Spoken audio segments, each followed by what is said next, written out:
আজি 8 অক্টোবৰ নিশা এতিয়া 8 বাজিছে। ভাবিলোঁ এটা ভিডিঅ' বনাই লওঁ।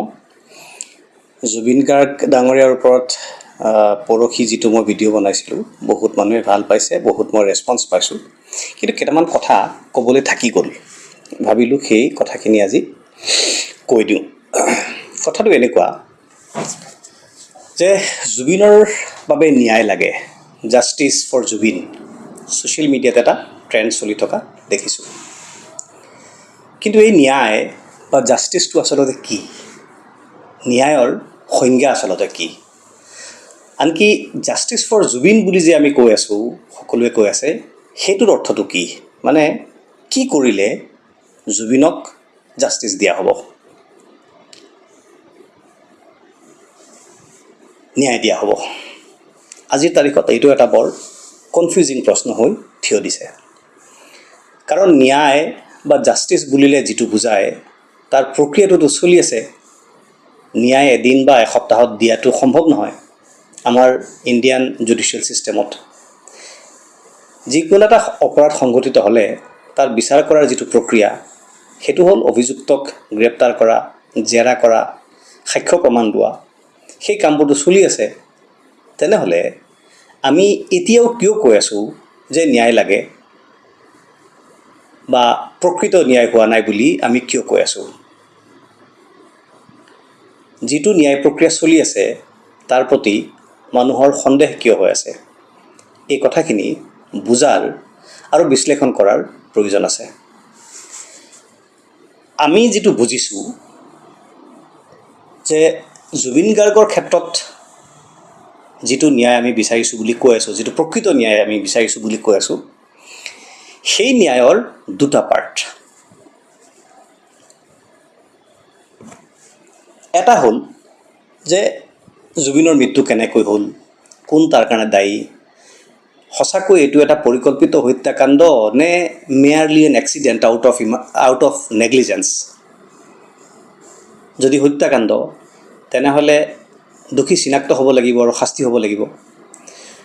যদি N accident out of negligence, তেনেহ'লে ভাৰতীয় আইন ব্যৱস্থা মতে সেইটো ক্ৰিমিনেল নেগলিজেঞ্চ হ'ব।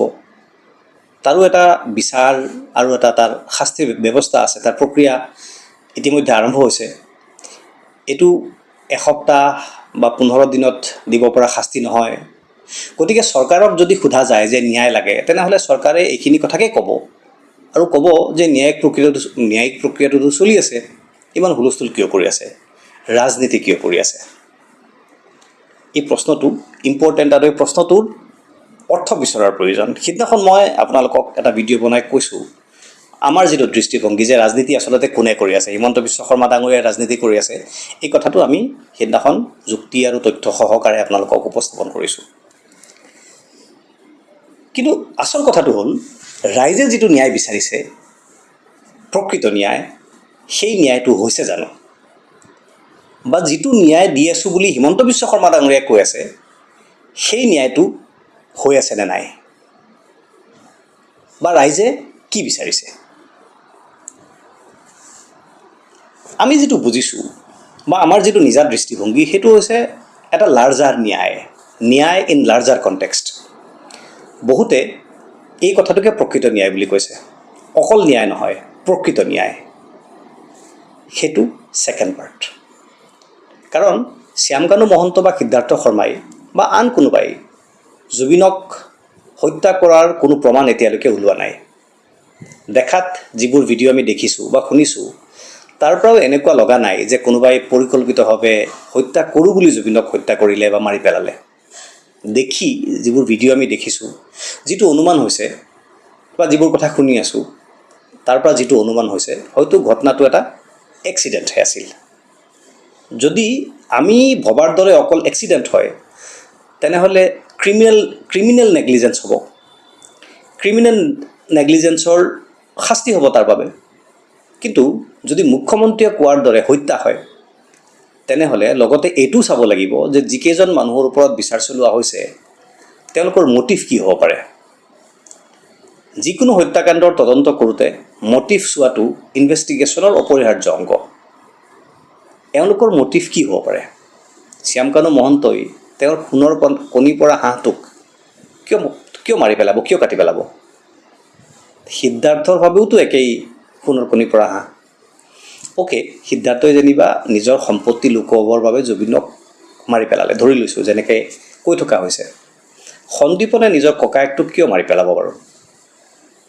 বা এই যে গায়িকা ছোৱালীগৰাকী, নামটো পাহৰিলোঁ, কি আছিলে জানো,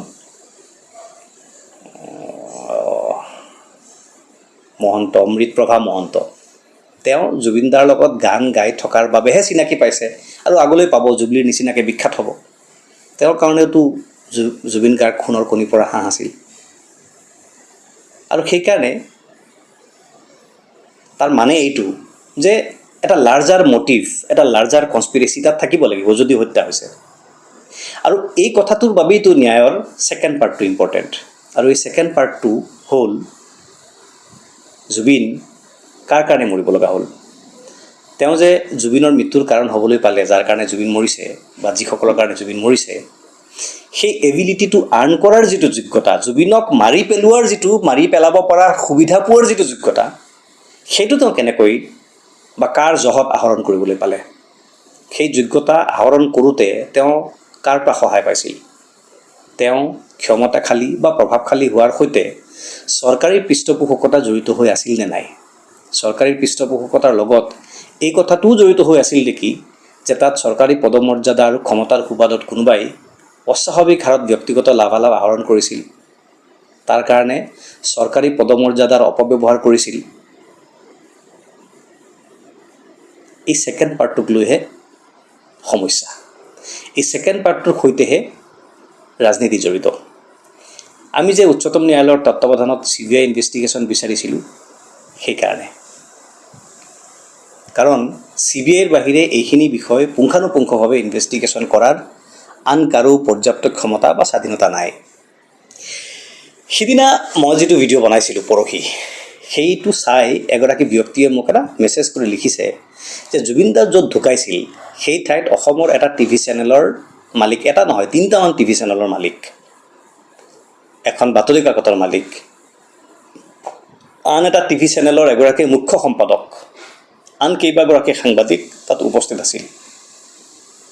তেওঁ লিখিছে যে যিখন ৰাজ্যত কাৰোবাৰ ঘৈণীয়েক পলাই গ'লেও ব্ৰেকিং নিউজ হয়, এনে ক্ষেত্ৰত জুবিন গাৰ্গ মৰি গ'ল। কোন মৰি গ'ল? জুবিন গাৰ্গ মৰি গ'ল। অথচ কেইবা ঘণ্টালৈকে এটা TV চেনেলৰ, ডাঙৰ TV চেনেলৰ মতে 19 ঘণ্টা অসমৰ কোনো TV চেনেলত এটা বাতৰি নোলাল, ব্ৰেকিং নিউজ বাদ দিয়ক, এটা শব্দও নোলাল।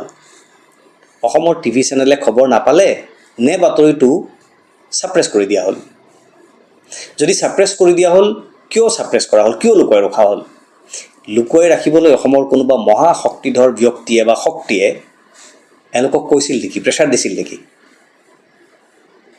যদি কোনেও প্ৰেছাৰ দিয়া নাছিল, তেনেহ'লে সেই বাতৰিটো ছাপ্ৰেছ কৰাৰ বাবে সেই মালিক বা সেই মুখ্য সম্পাদক কিয় দায়ী নহয়? তেওঁলোকোতো ক্ৰিমিনেল কনস্পিৰেচিৰ পাৰ্ট হ'ব পাৰে। তেওঁলোকক কিয় গ্ৰেপ্তাৰ কৰা নহ'ল? এইখিনি মোৰ কথা নহয়, এইখিনি সেই ব্যক্তিগৰাকীৰ কথা। তেখেতে মোক এটা মেছেজত লিখিছে আৰু এই কথাখিনি যুক্তিপূৰ্ণ। আজি 8 তাৰিখ, জুবিন গাৰ্গৰ কাজিন ব্ৰাদাৰ সন্দীপন গাৰ্গক গ্ৰেপ্তাৰ কৰা হৈছে। যিকেইটা কাৰণৰ বাবে তেখেতক গ্ৰেপ্তাৰ কৰা বুলি টিভিত বাতৰিত মই দেখিছোঁ, তাৰ মূল 1 নম্বৰ কাৰণটো হৈছে তথ্য লুকুৱাটো।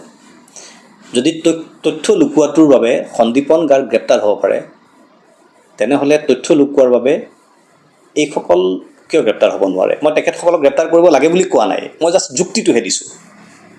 মুঠতে এভৰিথিং কনফিউজিং। গতিকে যিবোৰ কথা কৈ থকা হৈছে যে হিমন্ত বিশ্ব শৰ্মা ডাঙৰীয়া মুখ্যমন্ত্ৰী হৈ থকালৈকে জুবিন গাৰ্গৰ মৃত্যুৰ প্ৰকৃত ন্যায় সম্ভৱ নহয়, এই কথাটোত দম আছে।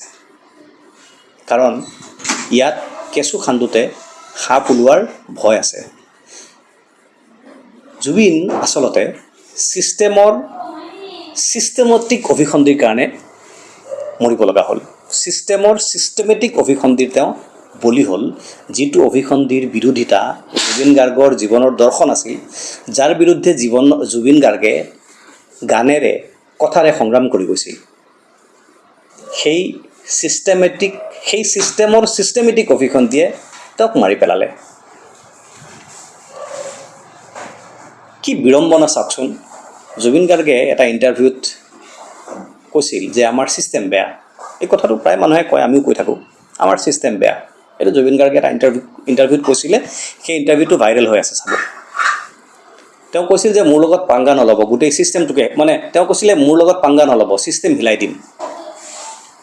জুবিন গাৰ্গ জীয়াই থকা হ'লে হয়তো তেওঁ এই ছিষ্টেম হিলাই দিলেহেঁতেন, হয়তো 26ত তেওঁ সেই ছিষ্টেম হিলাই দিয়াৰ কথাই ভাবিছিল, কিন্তু তাৰ আগতে ছিষ্টেমেই জুবিন গাৰ্গক হিলাই দিলে। মুখ্যমন্ত্ৰীয়ে কৈছে যে লুৰিণজ্যোতি গগৈ, অখিল গগৈ, গৌৰৱ গগৈ এওঁলোকে জুবিনৰ মৃত্যুক লৈ ৰাজনীতি কৰিছে।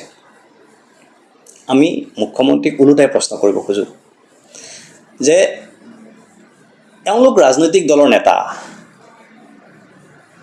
এওঁলোক ৰাজনীতি কৰা মানুহ, এওঁলোক বিৰোধী দল, আপোনাৰ দুখ খুচৰাটো এওঁলোকৰ কাম, গতিকে এওঁলোকে ৰাজনীতি কৰিব। এওঁলোকক ৰাজনীতি কৰিবলৈ আপুনি সুবিধাটো কিয় দিছে? আপুনি আপোনাৰ কাম ঠিকমতে কৰা হ'লে এওঁলোকে সেইটো সুবিধা নাপালেহেঁতেন।